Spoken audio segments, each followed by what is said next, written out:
ഇപ്പം നാളെ ഇവിടെ ഡൽഹിയിൽ കേരളം ഒരു സവിശേഷമായ സമരമാണ് നടത്തുന്നത്. സംസ്ഥാനത്തിലെ മന്ത്രിസഭാംഗങ്ങളും നിയമസഭാംഗങ്ങളും പാർലമെന്റ് അംഗങ്ങളും ഈ പ്രക്ഷോഭത്തിൽ പങ്കെടുക്കും. കേരളത്തിന്റെ അതിജീവനത്തിനും മുന്നോട്ടു പോക്കിനും അനിവാര്യമായ മാർഗമെന്ന നിലയിലാണ് ചരിത്രത്തിൽ അധികം കീഴ്വഴക്കങ്ങളില്ലാത്ത ഈ പ്രക്ഷോഭത്തിന്റെ മാർഗം തിരഞ്ഞെടുക്കേണ്ടി വന്നത്. കേരളത്തിന്റെ മാത്രമല്ല, പൊതുവിൽ സംസ്ഥാനങ്ങളുടെ ഭരണഘടനാദത്തമായ അവകാശങ്ങൾ സംരക്ഷിക്കാനുള്ള പ്രക്ഷോഭമാണിത്. ഒരാളെയും തോൽപ്പിക്കുക എന്ന ലക്ഷ്യത്തോടെയല്ല ഈ സമരം. തോറ്റ് പിന്മാറുന്നതിനു പകരം അർഹതപ്പെട്ടത് നേടിയെടുക്കുക എന്ന ലക്ഷ്യമാണ് ഇതിനു പിന്നിൽ. രാജ്യമാകെ ഈ സമരത്തിന് പിന്തുണയുമായി കേരളത്തോടൊപ്പം നിലകൊള്ളുകയാണ്. അങ്ങനെ രാജ്യമാകെ കേരളത്തിനോടൊപ്പം അണിചേരുമെന്നാണ് ഞങ്ങൾ പ്രതീക്ഷിക്കുന്നത്. ഇതിനെ കക്ഷി രാഷ്ട്രീയ നിറം നൽകി കാണാൻ ശ്രമിക്കരുത്. സഹകരണ ഫെഡറലിസം നമ്മുടെ പ്രഖ്യാപിത ആദർശമാണ്. ഈ ആശയത്തിന്റെ അന്തസത്ത അടുത്ത കാലത്തെ ചില കേന്ദ്ര നടപടികളിലൂടെ ചോർന്നുപോയിരിക്കുകയാണ്. രാജ്യത്ത് 17 സംസ്ഥാനങ്ങളിലാണ് BJP നേരിട്ടോ BJPയുടെ പങ്കാളിത്തത്തോടെയോ ഭരണമുള്ളത്. ഈ സംസ്ഥാനങ്ങളോട് ഉള്ളതല്ല NDA ഇതര ഭരണമുള്ള സംസ്ഥാനങ്ങളോട് കേന്ദ്ര ഗവൺമെന്റ് സ്വീകരിക്കുന്ന നിലപാട്. 17 ലാളനയും മറ്റുള്ളിടങ്ങളിൽ പീഡനവും എന്നതാണ് സമീപനം. അത്തരം നടപടികൾക്കെതിരെയാണ് പ്രതീകാത്മകമായ പ്രതിരോധമുയർത്തുന്നത്. ഇതിന് വ്യാപകമായ പിന്തുണ അഭ്യർത്ഥിച്ചുകൊണ്ട് മുഖ്യമന്ത്രിമാർ, രാഷ്ട്രീയ നേതാക്കൾ എന്നിവർക്ക് കത്തയച്ചിട്ടുണ്ട്. രാജ്യത്തെ ജനങ്ങളുടെ പിന്തുണ അഭ്യർത്ഥിച്ചുകൊണ്ട് മുന്നോട്ട് വെക്കുന്ന പ്രധാന പ്രശ്നങ്ങൾ ചുരുക്കി പറയാനാണ് ഉദ്ദേശിക്കുന്നത്. കേരളം ധന ഉത്തരവാദിത്വ നിയമം പാസാക്കിയ സംസ്ഥാനമാണ്.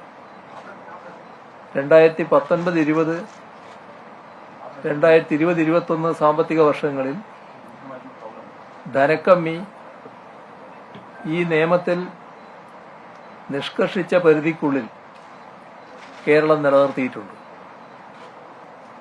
2020-21 COVID-19 അസാധാരണ സാഹചര്യത്തിൽ ധനക്കമ്മിയുടെ പരിധി രാജ്യമാകെ ആഭ്യന്തര വരുമാനത്തിന്റെ 3% നിന്നും 5% കേന്ദ്ര സർക്കാർ ഉയർത്തിയിട്ടുണ്ട്. നിയമപ്രകാരം തന്നെ സംസ്ഥാനത്തിനുള്ള അവകാശങ്ങൾ നിലനിൽക്കെയാണ് കേന്ദ്ര ധനമന്ത്രാലയം ചില പുതിയ നിബന്ധനകൾ അടിച്ചേൽപ്പിച്ചത്. 2022 മാർച്ച് 31 കേന്ദ്ര ധനമന്ത്രാലയം ഇത് സംബന്ധിച്ച് ചില നിർദ്ദേശങ്ങൾ അയച്ചു. സംസ്ഥാന സർക്കാർ നികുതിയുടെ നിശ്ചിത വിഹിതം നൽകുന്ന സ്ഥാപനങ്ങൾ എടുക്കുന്ന വായ്പകൾ ആകെ സംസ്ഥാന സർക്കാരിന്റെ വായ്പകളായി കണക്കാക്കുമെന്നാണ് അതിലെ ഉള്ളടക്കം. തത്തുല്യമായ തുക സംസ്ഥാനത്തിന്റെ കമ്പോള വായ്പാ പരിധിയിൽ നിന്നും വെട്ടിക്കുറക്കുമെന്നും അതിൽ വ്യക്തമാക്കി.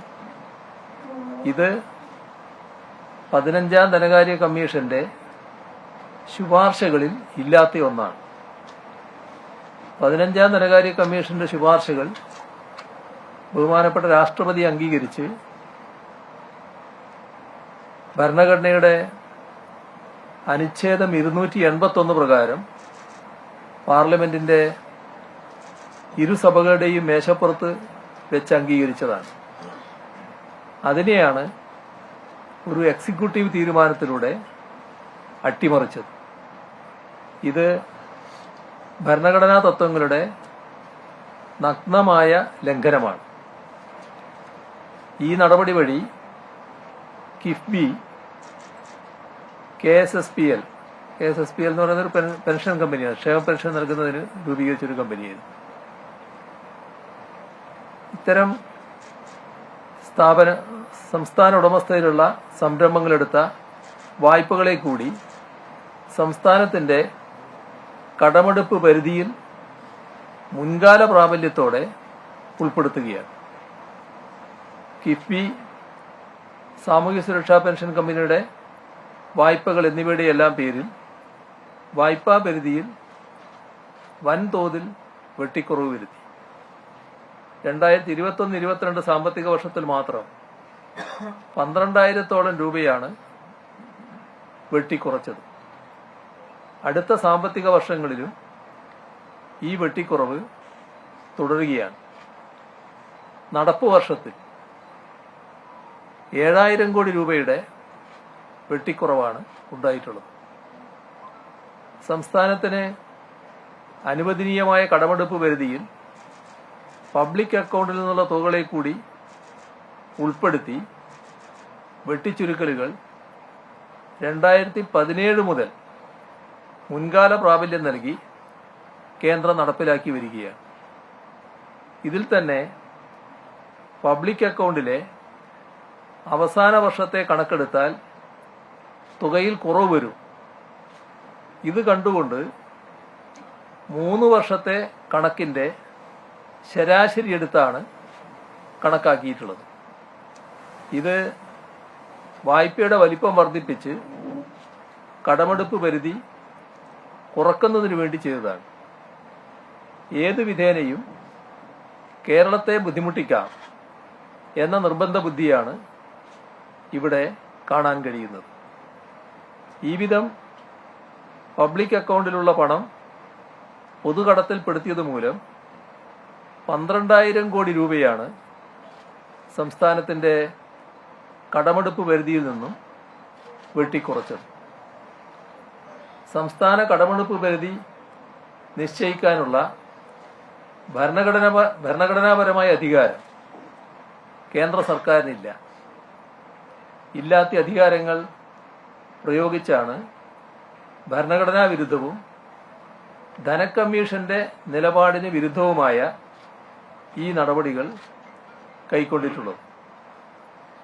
അടിസ്ഥാന സൗകര്യ വികസനത്തിന് ആക്കം കൂട്ടാനും ആരോഗ്യം, വിദ്യാഭ്യാസം, പാർപ്പിടം തുടങ്ങിയ പൗരന്മാരുടെ മൗലിക അവകാശങ്ങൾ കാര്യക്ഷമമായി സംരക്ഷിക്കാനും ആവശ്യമായ നിക്ഷേപം കൊണ്ടുവരുന്നതിനാണ് സംസ്ഥാന സർക്കാർ കേരള അടിസ്ഥാന സൗകര്യ നിക്ഷേപ നിധി ബോർഡ്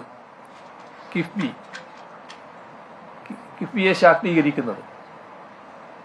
84,454 കോടി രൂപയുടെ പ്രവർത്തനങ്ങൾക്കാണ് കിഫ്ബി ഇതുവരെ സംസ്ഥാനത്ത് അനുമതി നൽകിയിട്ടുള്ളത്.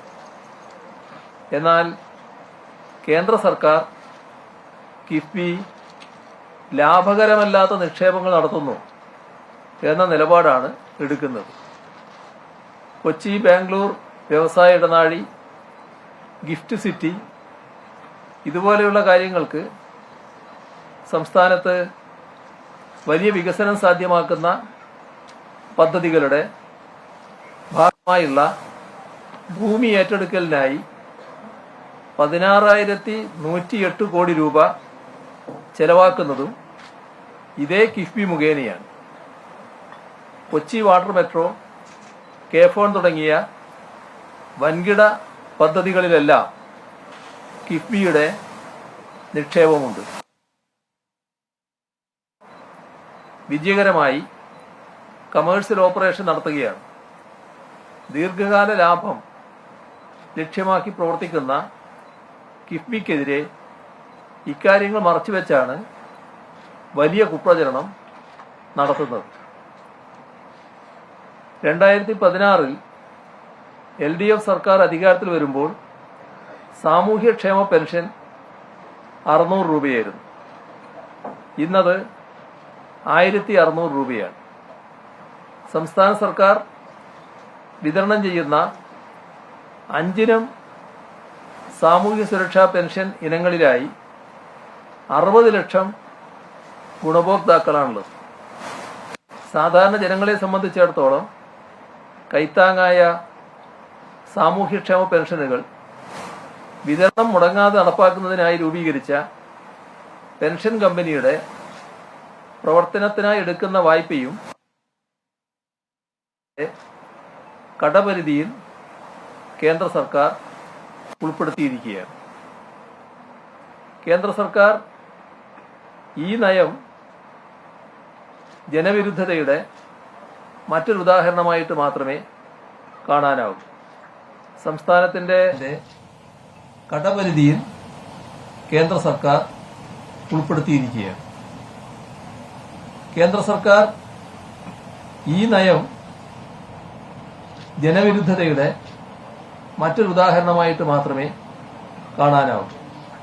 സംസ്ഥാനത്തിന്റെ സാമ്പത്തിക സ്വയംഭരണാവകാശത്തിന്മേലുള്ള ഹീനമായ കൈകടത്തലാണിത്.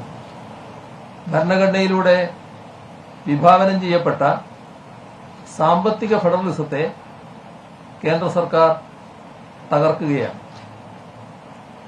സംസ്ഥാന ഉടമസ്ഥതയിലുള്ള സംരംഭങ്ങളുടെ സാമ്പത്തിക പ്രവർത്തനങ്ങളെ തടയുന്ന യൂണിയൻ സർക്കാരിന്റെ വിവേചനപരമായ നീക്കം ഭരണഘടനയുടെ 14ാം അനുച്ഛേദത്തിന്റെ ലംഘനമാണ്. കേന്ദ്ര സർക്കാരിന്റെ ഭരണഘടനാ വിരുദ്ധ സമീപനങ്ങൾ സൃഷ്ടിക്കുന്ന പണഞ്ഞെരുക്കം സംസ്ഥാനത്തിന്റെ സാമൂഹ്യക്ഷേമ വികസന പ്രവർത്തനങ്ങൾക്ക് വിലങ്ങുതടിയാകുന്നു. ഈ വിഷയം കേരളം ബഹുമാനപ്പെട്ട സുപ്രീം കോടതി മുൻപാകെ ഉന്നയിച്ചിട്ടുണ്ട്. ഈ തെറ്റായ സമീപനത്തിൽ നിന്നും കേന്ദ്ര സർക്കാർ പിന്തിരിയണം എന്നതാണ് കേരളം ഒന്നാമതായി ആവശ്യപ്പെടുന്നത്. കേന്ദ്ര സംസ്ഥാന ധനകാര്യ ബന്ധങ്ങളിലെ പ്രധാന ഘടകമാണ് ഗ്രാന്റുകൾ. ധനകമ്മീഷൻ ശുപാർശ പ്രകാരം വീതം വെക്കപ്പെടുന്ന നികുതി വിഹിതത്തിന് പുറമെയാണിവ. ഗ്രാന്റുകളിൽ കേന്ദ്രാവിഷ്കൃത പദ്ധതികളിലെ ഗ്രാന്റ് സുപ്രധാനമാണ്. സംസ്ഥാന വിഷയങ്ങളിലാണ് മിക്ക കേന്ദ്രാവിഷ്കൃത പദ്ധതികളും നടപ്പിലാക്കപ്പെടുന്നത്. പക്ഷേ ഈ പദ്ധതികളുടെ സൂക്ഷ്മഘടന വരെ തീരുമാനിക്കുന്നത് ഡൽഹിയിലെ മന്ത്രാലയങ്ങളാണ്.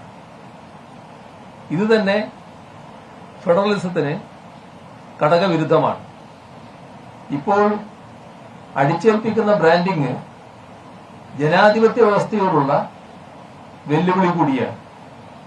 സംസ്ഥാന സർക്കാർ ഗണ്യമായ അധിക വിഹിതം നൽകിയാണ് ലൈഫ് പദ്ധതി നടപ്പാക്കുന്നത്. ലൈഫ് ഭവന പദ്ധതിയുടെ ഭാഗമായി ഇക്കൊല്ലം ജനുവരി 22 വരെ 3,71,934 വീടുകൾ നിർമ്മിച്ചു.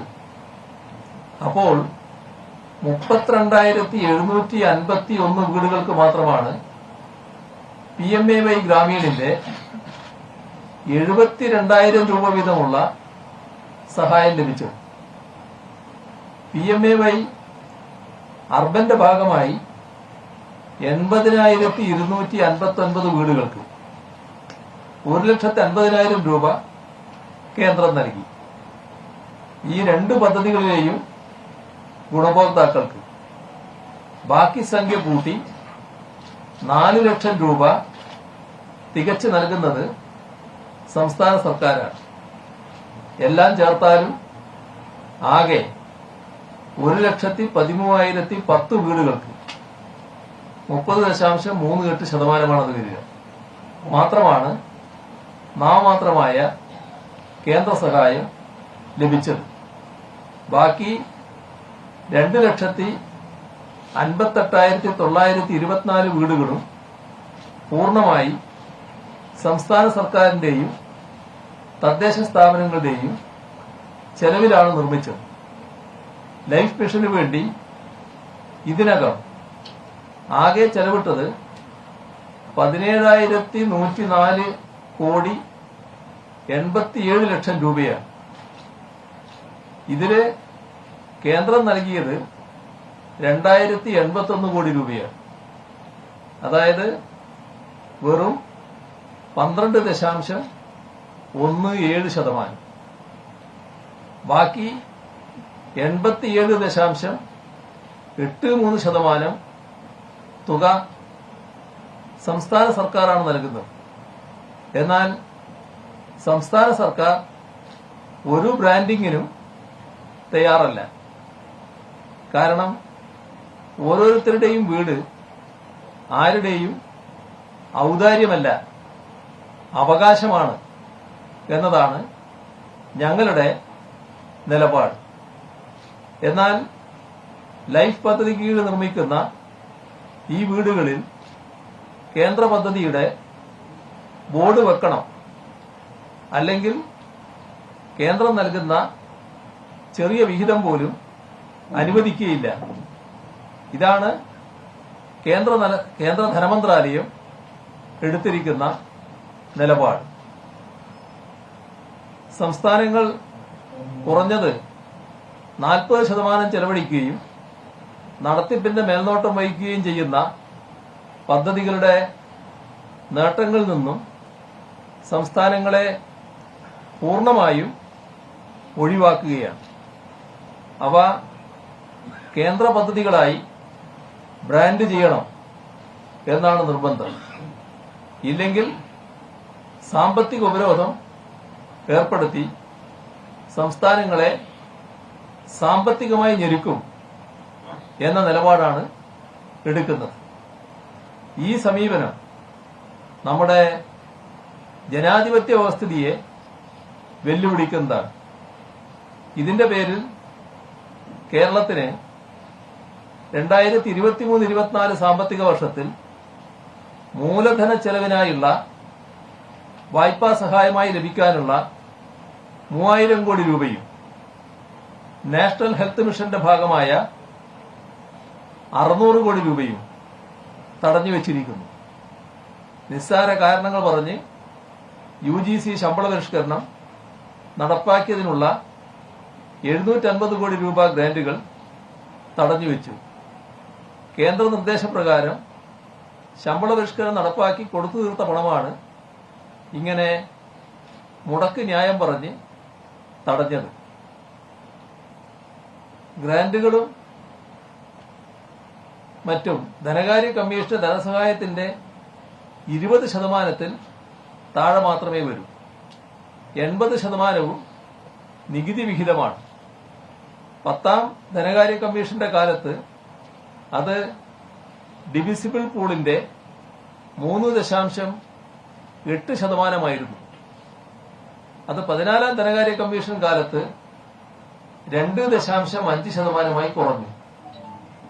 15ാം ധനകാര്യ കമ്മീഷന്റെ കാലത്ത് വീണ്ടും കുറഞ്ഞു, 1.9%. സംസ്ഥാനങ്ങൾ തമ്മിൽ പ്രതിശീർഷ വരുമാനത്തിൽ ഉൾപ്പെടെ വലിയ അന്തരം നിലനിൽക്കുന്നു. ജനസംഖ്യാ വർധനയുടെ കാര്യത്തിലും ഇതുണ്ട്. വലിയ സാമ്പത്തിക ചെലവ് സഹിച്ച് കേരളമടക്കം നേടിയ നേട്ടങ്ങൾ ഇന്ന്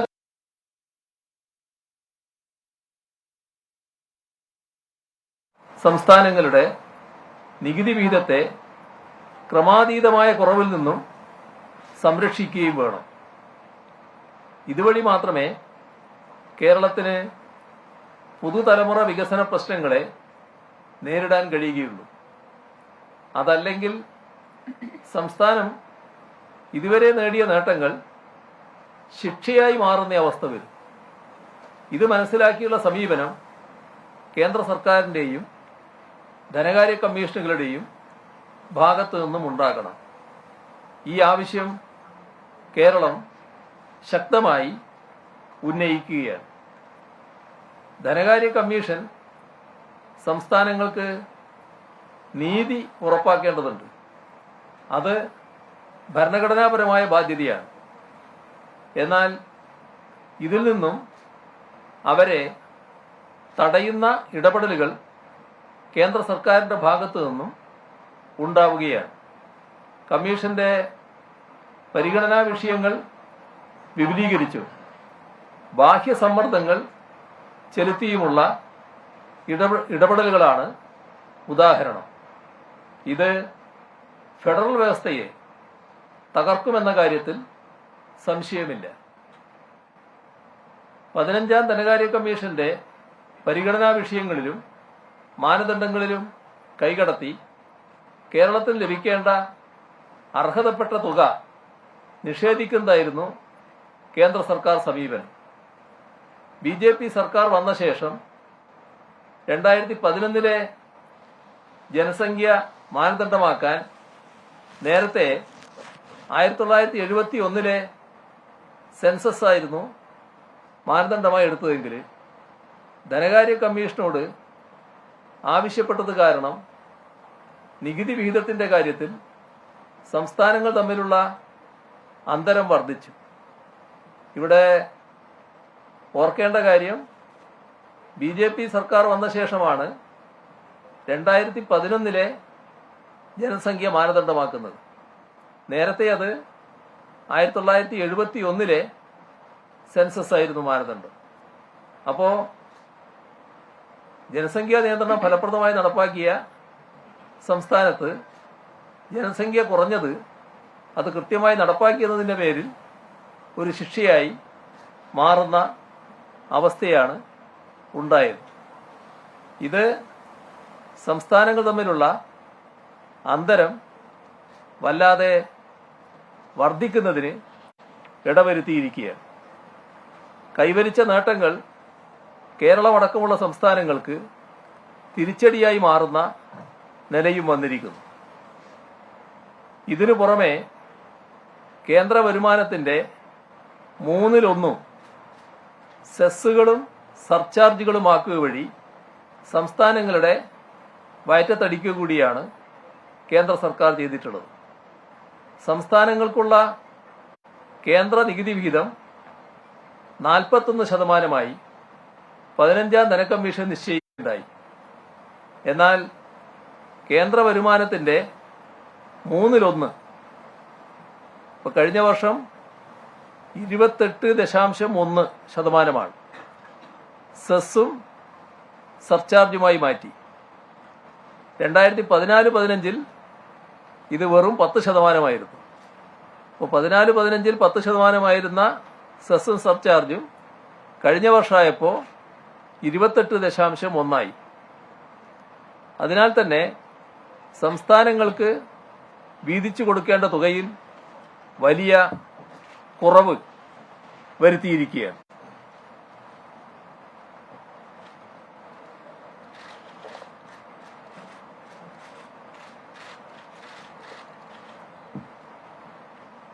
GST നടപ്പാക്കുമ്പോൾ സംസ്ഥാനങ്ങൾക്ക് തങ്ങളുടെ നികുതി അവകാശങ്ങളുടെ 44% അടിയറവ് വെക്കേണ്ടി വന്നത്. എന്നാൽ കേന്ദ്രത്തിന് നഷ്ടമായത് 28% നികുതി മാത്രമാണ്. എന്നാൽ GST നടപ്പിലാക്കിയപ്പോൾ വരുമാനത്തിന്റെ 50% കേന്ദ്രത്തിനും 50% സംസ്ഥാനത്തിനും എന്ന രീതിയിലാണ് പങ്കുവെക്കപ്പെട്ടത്. ഇതിലൂടെ സംസ്ഥാനത്തിന് അടിയറവ് പറയേണ്ടി വന്ന നികുതി നേരത്തെ ലഭിച്ചുകൊണ്ടിരുന്നതിനേക്കാൾ കുറഞ്ഞ വരുമാനമാണ് ലഭ്യമായത്. അതായത് GST വന്നപ്പോൾ ഉണ്ടായ നികുതി നഷ്ടത്തേക്കാൾ കുറവാണ് GST മൂലമുണ്ടായ വരുമാനം. ഈ നികുതി അവകാശ നഷ്ടം പരിഹരിക്കുന്നതിന്റെ ഭാഗമായി GSTയിൽ 14% വാർഷിക നികുതി വളർച്ചാ നിരക്ക് ഉറപ്പാക്കുമെന്നും കേന്ദ്ര സർക്കാർ വാഗ്ദാനം ചെയ്തു. പക്ഷേ GST സമ്പ്രദായം നടപ്പാക്കിയതിലെ പോരായ്മകളും പ്രകൃതി ദുരന്തങ്ങളും കോവിഡും എല്ലാം കാരണം ഈ വളർച്ചാ നിരക്ക് ഇതുവരെ ഉണ്ടായിട്ടില്ല. ഇതിന് പരിഹാരമായാണ് GST നഷ്ടപരിഹാരം നിർദ്ദേശിക്കപ്പെട്ടത്. 2017 ജൂലൈ 1 മുതൽ 5 വർഷക്കാലത്തേക്കാണ് GST നഷ്ടപരിഹാരം സംസ്ഥാനങ്ങൾക്ക് നൽകി വന്നത്. എന്നാൽ അനവധി കാരണങ്ങളാൽ GSTയുടെ ആദ്യ 5 വർഷങ്ങൾ അനിശ്ചിതത്വം നിറഞ്ഞവയായിരുന്നു. ഇതിനാർക്കും രണ്ടഭിപ്രായം ഉണ്ടാകാനിടയില്ല. വാറ്റ് നികുതി കാലത്ത് സംസ്ഥാനങ്ങൾക്ക് മിക്ക ചരക്ക് വിൽപ്പനകൾക്ക് മേലും ചുമത്തിയിരുന്ന 16.5% നികുതി നിരക്ക് GSTയിൽ 9%, ചിലതിൽ 6% കുറഞ്ഞു. കേന്ദ്രവും സംസ്ഥാനവും GST നിരക്കുകൾ 40:60 എന്ന അനുപാതത്തിൽ പങ്കിടണമെന്ന അഭിപ്രായത്തിന് വിദഗ്ധരുടെ ഇടയിൽ അഭിപ്രായമുണ്ടായിരുന്നു. വിദഗ്ധരുടെ ഇടയിൽ ആ അഭിപ്രായത്തിനായിരുന്നു പ്രാമുഖ്യവും ഉണ്ടായിരുന്നു. ഈ ആവശ്യം കേരളം ശക്തിയായി ഉയർത്തുകയും ചെയ്തു. എന്നാൽ ഇത് തിരസ്കരിക്കാനുണ്ടായത് GST നിരക്ക് പങ്കുവെക്കലിലെ അസന്തുലിതാവസ്ഥ നിലനിൽക്കുമ്പോൾ തന്നെയാണ് ആദ്യ 5 വർഷത്തിനൊടുവിൽ നഷ്ടപരിഹാരം നിർത്തിയത്. ഇത് കേന്ദ്ര സംസ്ഥാന നികുതി അസന്തുലിതാവസ്ഥയുടെ ആക്കം വർദ്ധിപ്പിച്ചു. സംസ്ഥാനങ്ങൾക്ക് കുറച്ചുകൂടി ബ്രീത്തിങ് ടൈം നൽകേണ്ട ബാധ്യത GST നിയമം നടപ്പിലാക്കാൻ തിടുക്കം കാട്ടിയ കേന്ദ്രത്തിനുണ്ട് എന്നത് അവർ മറന്നുപോവുകയാണ്. ഇവിടെ സൂചിപ്പിച്ചതുപോലെ നമ്മുടെ കേന്ദ്ര നികുതി വിഹിതം കുത്തനെ കുറഞ്ഞിരിക്കുകയാണ്. പൂർണ്ണമല്ലെങ്കിലും ചെറിയ ആശ്വാസമായിരുന്നു 2020-21 മുതൽ 23-24 വരെ ലഭിച്ച റവന്യൂ കമ്മി ഗ്രാന്റുകൾ. അതും ഇല്ലാതായിരിക്കുകയാണ്. 15ാം ധനകാര്യ കമ്മീഷനെ നിയമിച്ചപ്പോൾ കേന്ദ്ര സർക്കാർ ഇറക്കിയ പരിഗണനാ വിഷയങ്ങളിൽ പ്രത്യേകം എടുത്തു പറഞ്ഞൊരു കാര്യം റവന്യൂ കമ്മി നേരിടുന്ന സംസ്ഥാനങ്ങൾക്കുള്ള പ്രത്യേക ഗ്രാന്റ് നൽകേണ്ടതില്ല എന്നായിരുന്നു. ഇതിനെ കേരളം ഉൾപ്പെടെ എല്ലാ സംസ്ഥാനങ്ങളും എതിർക്കുകയായിരുന്നു. 15ാം ധനകാര്യ കമ്മീഷന്റെ തികച്ചും വിവേചനപരമായ മാനദണ്ഡങ്ങളുടെ പശ്ചാത്തലത്തിൽ ദക്ഷിണേന്ത്യൻ സംസ്ഥാനങ്ങളിലെ ധനകാര്യമന്ത്രിമാരുടെ സമ്മേളനം ഉൾപ്പെടെ കേരളം വിളിച്ചുകൂട്ടി. ഒടുവിൽ സംസ്ഥാനങ്ങളുടെ ശക്തമായ എതിർപ്പിന് കമ്മീഷൻ വഴങ്ങേണ്ടി വന്നു. അങ്ങനെയാണ് ഈ കാലയളവിൽ റവന്യൂ കമ്മി ഗ്രാന്റ് കേരളത്തിന് കിട്ടിയത്. ഈ റവന്യൂ കമ്മി ഗ്രാന്റ് ഔദാര്യമായിരുന്നില്ല, മറിച്ച് അത് സംസ്ഥാനത്തിന്റെ അവകാശമായിരുന്നു. എന്നാൽ ഈ വർഷം റവന്യൂ കമ്മി ഗ്രാന്റ് കേന്ദ്രം വെട്ടിക്കുറക്കുകയാണ് ചെയ്തത്. ഈ ഇനത്തിൽ കഴിഞ്ഞ വർഷത്തെ അപേക്ഷിച്ച് 8,400 കോടി രൂപയാണ് ഈ വർഷം കേരളത്തിന് കുറവ് വരുന്നത്.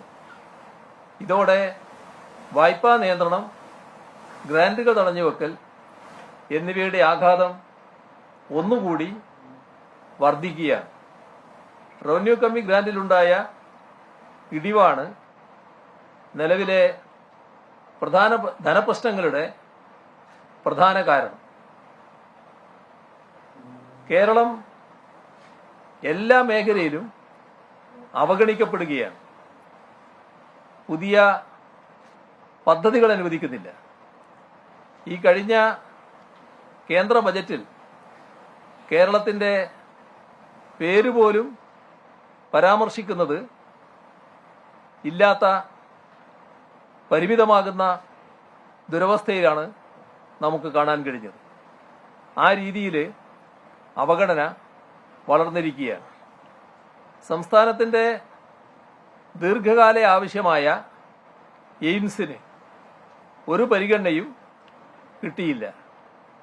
എല്ലാ യോഗ്യതയും ഉണ്ടായിട്ടും ഭൂമിയുടെ രേഖകളും അടിസ്ഥാന സൗകര്യ വികസന പദ്ധതിയും എല്ലാം കേന്ദ്രത്തിന് കൈമാറിയിട്ടും കേന്ദ്ര ബജറ്റിൽ ഇത്തവണയും എയിംസ് കേരളത്തിനില്ല. ദേശീയ തലത്തിൽ എയർപോർട്ടുകൾ ലേലത്തിന് വെച്ചപ്പോൾ തിരുവനന്തപുരം എയർപോർട്ട് ഏറ്റെടുക്കാൻ സംസ്ഥാന സർക്കാർ സന്നദ്ധത പ്രകടിപ്പിച്ചതാണ്. പക്ഷെ അത് അവഗണിച്ച് വിമാനത്താവള നടത്തിപ്പ് സ്വകാര്യ മേഖലക്ക് നൽകാനാണ് കേന്ദ്ര സർക്കാർ തയ്യാറായത്.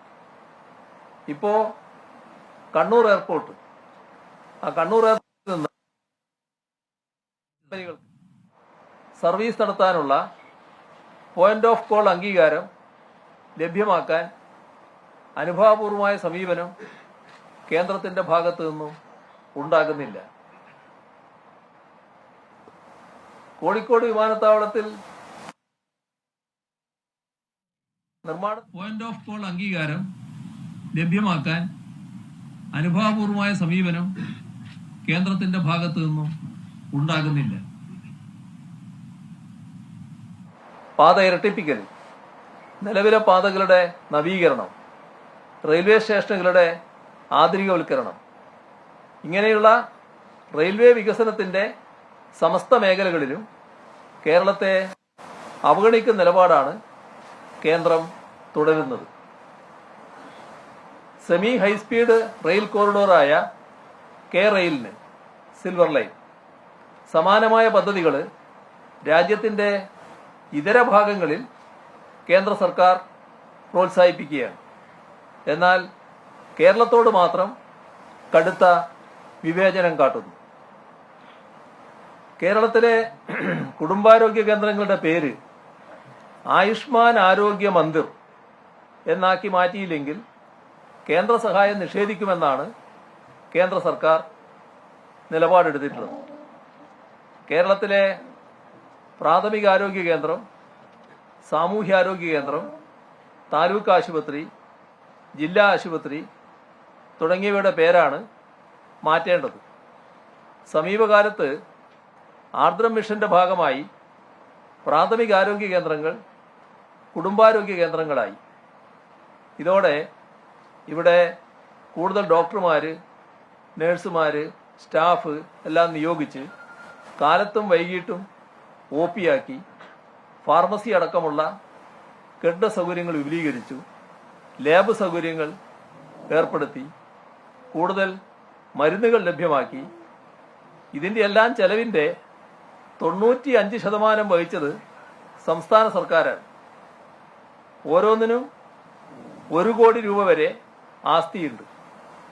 ഈ കുടുംബാരോഗ്യ കേന്ദ്രങ്ങൾക്ക് ആയുഷ്മാൻ ഭാരതിൽ നിന്നും 5 ലക്ഷം രൂപ വീതമാണ് ഉപയോഗിച്ചത്. ഈ വർഷം അവസാനിക്കും മുൻപ് ഇംഗ്ലീഷിലും ഹിന്ദിയിലും കേന്ദ്ര സർക്കാരിന്റെ പേര് പ്രദർശിപ്പിക്കണമെന്നാണ് പുതിയ നിർദ്ദേശം. ഇതിനുവേണ്ടി 3000 രൂപ വീതം കേന്ദ്രം അനുവദിച്ചിരിക്കുകയാണ്.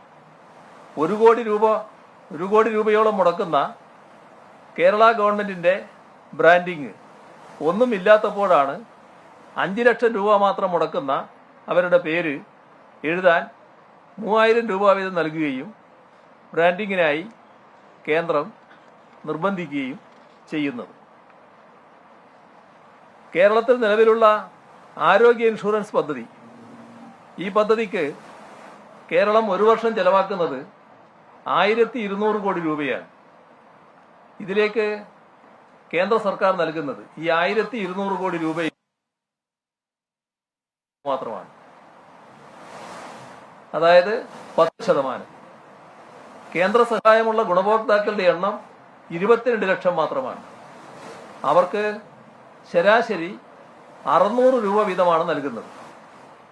എന്നാൽ കേരള സർക്കാർ 42 ലക്ഷം ഗുണഭോക്താക്കൾക്ക് ഇൻഷുറൻസ് നൽകുന്നുണ്ട്.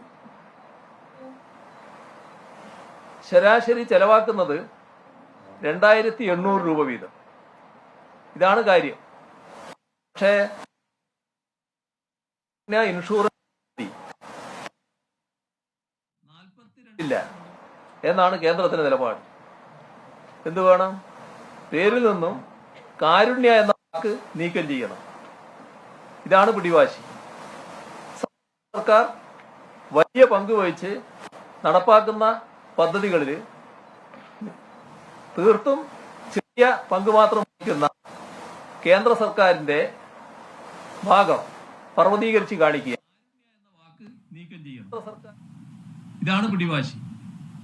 സംസ്ഥാന സർക്കാർ വലിയ പങ്ക് വഹിച്ച് നടപ്പാക്കുന്ന പദ്ധതികളിൽ തീർത്തും ചെറിയ പങ്ക് മാത്രം വഹിക്കുന്ന കേന്ദ്ര സർക്കാരിന്റെ ഭാഗം പർവ്വതീകരിച്ച് കാണിക്കുക, അങ്ങനെയുള്ള കേന്ദ്ര സർക്കാരിന്റെ സ്വാർത്ഥ ലക്ഷ്യത്തോടെയുള്ള പ്രചാരത്തിന്റെ ഉപാധിയാക്കാൻ ഈ പദ്ധതിയെ കൂടി മാറ്റുക. ഇതാണ്, ഈ നിർബന്ധമാണ് ഉണ്ടാകുന്നത്. ഇപ്പോൾ കേന്ദ്ര സർക്കാർ വിൽപ്പനയ്ക്ക് വെച്ച പൊതുമേഖലാ സ്ഥാപനമായ ഹിന്ദുസ്ഥാൻ ന്യൂസ് പ്രിന്റ് ഫാക്ടറിയാണ് സംസ്ഥാന ഗവൺമെന്റ് ലേലത്തിൽ പങ്കെടുത്ത് വിലക്ക് വാങ്ങി Kerala paper products limited KPPL എന്ന പേരിൽ വിജയകരമായി കോട്ടയത്ത് വെള്ളൂരിൽ ഇപ്പോൾ നടത്തി വരുന്നത്. അതോടൊപ്പം കേന്ദ്ര സർക്കാർ സ്വകാര്യവൽക്കരിക്കാൻ തീരുമാനിച്ച സംസ്ഥാനത്ത് പ്രവർത്തിച്ചിരുന്ന സംയുക്ത സംരംഭമായിരുന്ന ബെൽ ഇലക്ട്രിക്കൽ മെഷീൻ ലിമിറ്റഡിന്റെ ഏറ്റെടുക്കൽ നടപടികൾ പൂർത്തിയാക്കുകയും ചെയ്തിട്ടുണ്ട്. അപ്പോൾ അത് KEL എന്ന പേരിൽ പ്രവർത്തനം ആരംഭിച്ചു കഴിഞ്ഞിട്ടുണ്ട്. കേന്ദ്ര ഇറക്കുമതി നയം കാരണം ബുദ്ധിമുട്ടിലായ റബ്ബർ കർഷകരെ സഹായിക്കുന്ന ഒരു നടപടിയും ഉണ്ടാകുന്നില്ല. ഇങ്ങനെ അവഗണനയും ധനഞെരുക്കവും കേരളത്തെ സമരപാതയിൽ ഇറങ്ങാൻ നിർബന്ധിതമാക്കിയിരിക്കുകയാണ്. മറ്റൊരു പ്രധാന വിഷയം ഗവർണർ പദവിയുമായി ബന്ധപ്പെട്ടതാണ്.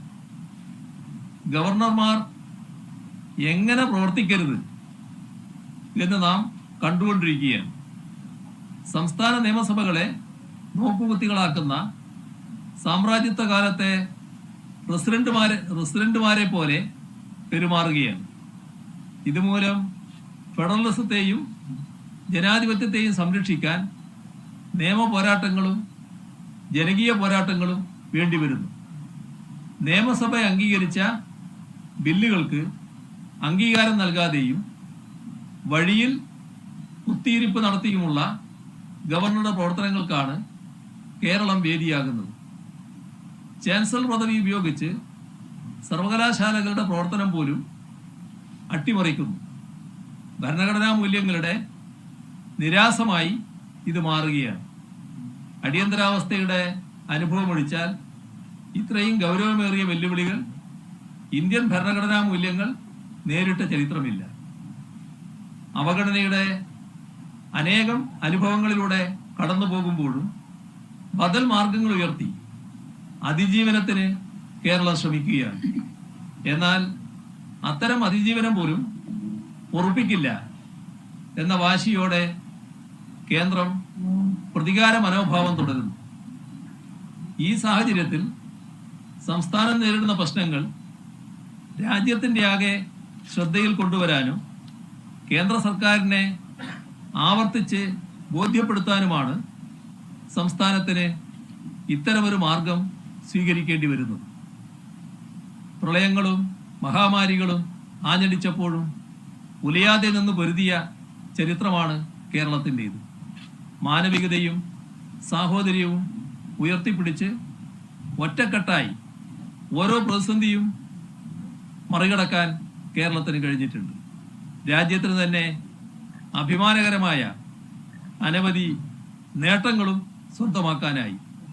നീതി ആയോഗിൻ്റെ ദേശീയ മൾട്ടി ഡൈമെൻഷണൽ ദാരിദ്ര്യ സൂചികയിൽ കുറവ് ദാരിദ്ര്യമുള്ള സംസ്ഥാനം, നീതി ആയോഗ് തയ്യാറാക്കിയ സുസ്ഥിര വികസന സൂചിക പ്രകാരം രാജ്യത്ത് ഒന്നാമത്തെ സംസ്ഥാനം, 2021 പബ്ലിക് അഫയേഴ്സ് ഇൻഡെക്സിൽ 1-ാം സ്ഥാനം, കേന്ദ്ര വിദ്യാഭ്യാസ മന്ത്രാലയത്തിൻ്റെ മികവിൻ്റെ സൂചികയിൽ 1-ാം സ്ഥാനം, നീതി ആയോഗിൻ്റെ ആരോഗ്യ സൂചികയിൽ 1-ാം സ്ഥാനം, ഏറ്റവും കൂടുതൽ സൗജന്യ ചികിത്സ നൽകിയ സംസ്ഥാനത്തിനുള്ള കേന്ദ്ര സർക്കാരിൻ്റെ ആരോഗ്യമന്ത്രൻ പുരസ്കാരം, ഇന്ത്യ ടുഡേ നടത്തിയ ഹാപ്പിനെസ് ഇൻഡെക്സ് സർവേയിൽ 1-ാം സ്ഥാനം തുടങ്ങി അസംഖ്യം നേട്ടങ്ങൾ കേരളം കഴിഞ്ഞ 8 വർഷ കാലയളവിൽ സ്വന്തമാക്കി. എന്നാൽ മികവിൽ നിന്നും കൂടുതൽ മികവിലേക്ക് പോകാൻ കേരളത്തെ പിന്തുണക്കുന്നതിന് പകരം ആ മുന്നേറ്റത്തിന് തടസ്സങ്ങൾ സൃഷ്ടിക്കാനാണ് കേന്ദ്ര സർക്കാർ ശ്രമിക്കുന്നത്. പ്രളയങ്ങളുടെയും മഹാമാരിയുടെയും ഘട്ടങ്ങളിൽ അർഹമായ സഹായങ്ങൾ ലഭ്യമാക്കുന്നതിന് പകരം ആവശ്യങ്ങളോട് മുഖം തിരിക്കുക മാത്രമല്ല, അവയ്ക്ക് തടസ്സങ്ങൾ സൃഷ്ടിക്കുകയും ചെയ്തു എന്നതാണ് യാഥാർത്ഥ്യം. ഈ ഹൃദയശൂന്യതയോടുള്ള പ്രതിഷേധം കൂടിയാണ് നാളെ നടക്കുന്ന സമരം.